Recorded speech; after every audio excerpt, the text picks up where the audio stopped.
Hi, I'm Dr. Suarchla, Scientific Director with Ziva Fertility Centers. Is diabetes connected with infertility? As in, can diabetes cause infertility? This is a very important topic because whether it is type 1 or type 2 diabetes, it can cause infertility. Let's try to understand how. To begin with, it can cause hormonal imbalance. The hypothalamus pituitary axis is very important. So, hypothalamus, pituitary and ovaries are connected in women. So, this axis where the hypothalamus should work properly, pituitary should work properly and the ovaries should work properly is disturbed when you suffer from diabetes, whether it is type 1 or type 2. Majorly in hormonal imbalances, the effect usually seen is insulin resistance. With diabetic women, insulin sensitivity is increased. There is a higher production of androgen hormones, which are male hormones. This can lead to PCOS like symptoms or severe PCOS as well. This can cause infertility. Diabetes can also cause ovulatory disturbances. You can have irregular periods or you may have irregular ovulation on the whole. This can cause a little confusion in when to have unprotected intercourse to try for pregnancy. Endometrial receptivity is also affected in women with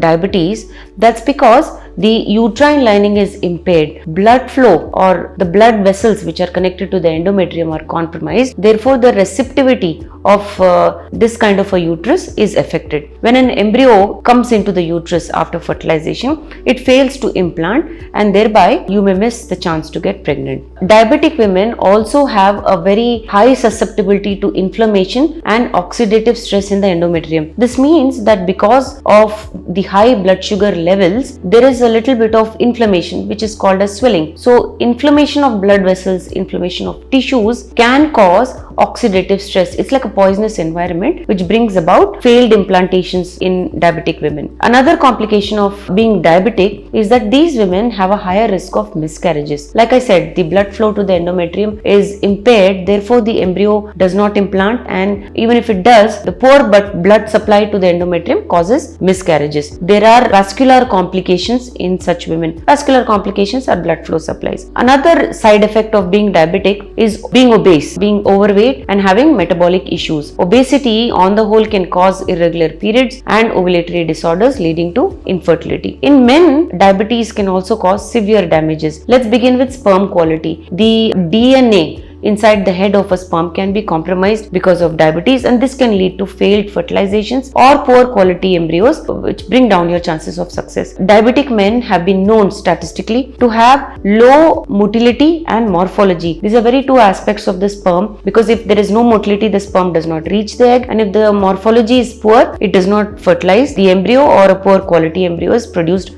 from such a sperm. There is erectile dysfunction also. Blood flow to the reproductive organs is impaired. Therefore, sexual desires are also low. So, erection is low. Erectile dysfunctions are very common in men with diabetes. Another complication in men could be retrograde ejaculation, where these sperms do not come out after ejaculation. They go back into the bladder, which is called as retrograde ejaculation. In such men, the sphincter or the muscles of the urethra are weak. Therefore, the sperms do not come out. They go back into the bladder and are a cause of retrograde ejaculation. So, you can see that diabetes can cause severe complications, but management of diabetes is very important. How can you manage? Management of diabetes involves weight loss. If you're obese, you must pay attention to your weight. Diet and exercise play a very important role. Diabetic men or women should not smoke or drink, which can further complicate your eggs and sperms. This being said, medical intervention is also very important, especially in women with insulin resistance, PCOS like conditions. Metformins are very important, and if your insulin is way out of control, then taking insulin for a proper metabolic balance is very important. If you wish to understand more about this, please feel free to contact us. Thank you. A lot of effort has gone into making this video. Please like and subscribe us. Thank you.